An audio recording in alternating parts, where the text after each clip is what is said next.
जय श्री कृष्ण। स्वागत है आप सभी का मेरे एचएस भारद्वाज यूट्यूब चैनल पर। मैं हरिओम शर्मा आपको बताऊंगा किस प्रकार से आपको एकादशी के बाद यानी एकादशी के दिन आपने पूरे दिन व्रत रखा है पुत्रदा एकादशी का, तो दूसरे दिन कैसे व्रत आपको खोलना है, क्या क्या आपको पूजा करनी है, किन किन बातों का आपको विशेष ध्यान रखना है। पुत्रदा एकादशी का व्रत करने से हमारी सभी मनोकामनाएं पूरी होती हैं।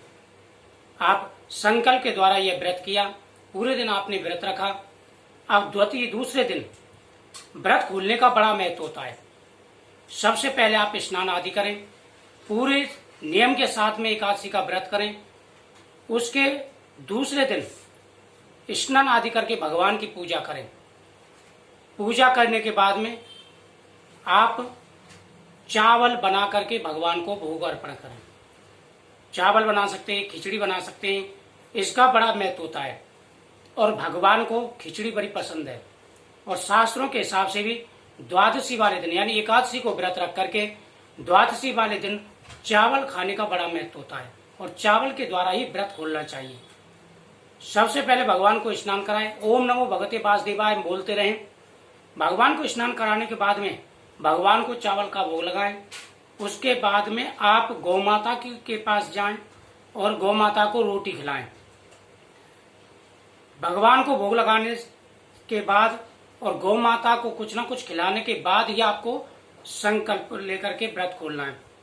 गौ माता को खिला के आए, उसके बाद में भगवान के सामने बोले और हाथ में जल लें कि प्रभु मैंने एकादशी का व्रत पूरे नियम पूर्वक किया। अब इस एकादशी का जो व्रत है, व्रत का जो पुण्य है, इसे मैं आपके अर्पण करती हूँ। आप मेरी मनोकामना पूरी करें। इंसान को एकादशी का व्रत अपने पास नहीं रखना चाहिए, व्रत का फल अपने पास नहीं रखना चाहिए।